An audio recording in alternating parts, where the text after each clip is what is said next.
let's define tracheostomy.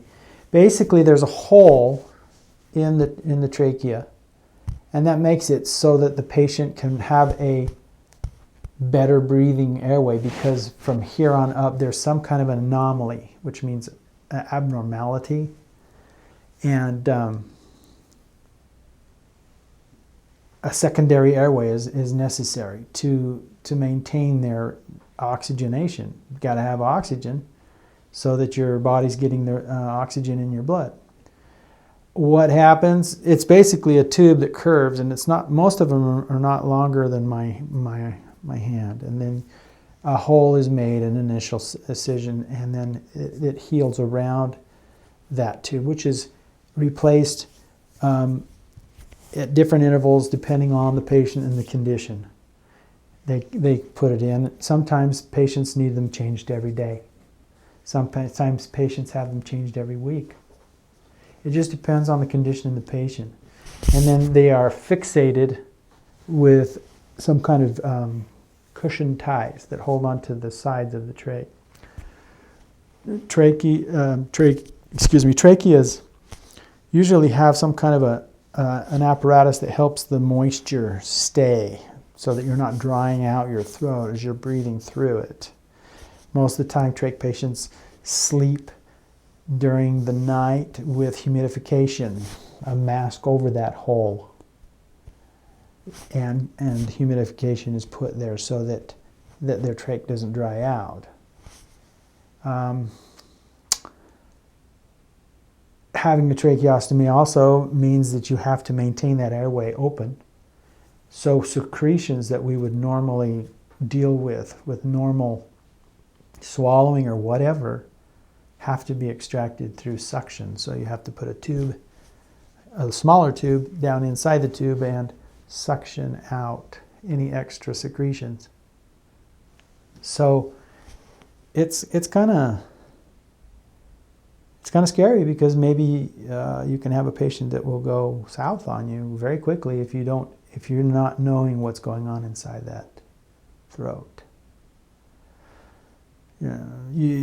If something is blocked, there's more secretions than normal, their oxygen saturations drop. So trach patients are more propense for secondary infections, respiratory, pneumonia, bronchitis.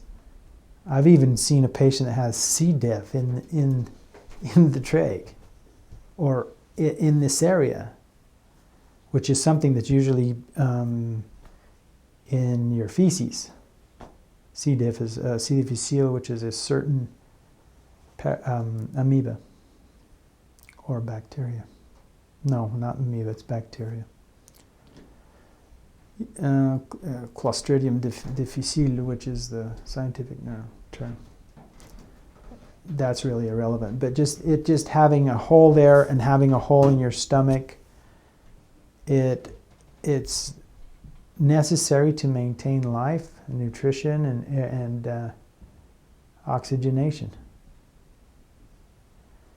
The G port is put through the different levels of skin, tissue, and it goes into the stomach, and then there's a little balloon that's inflated so it won't be removed, but you can inject food through it into the stomach. Or some have a tube that will go down past the stomach and into your intestine, and you put the food, you bypass the stomach and go in to the intestine.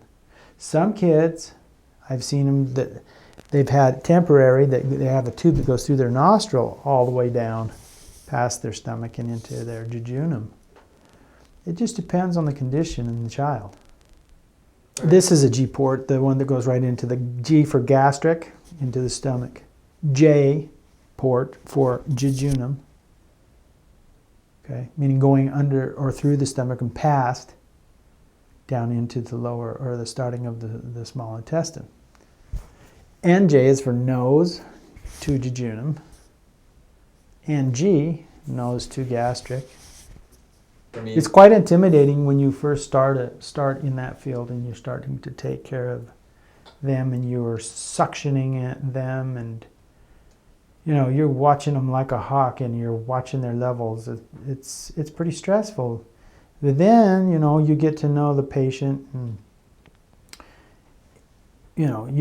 it's every patient's different. Every patient's different.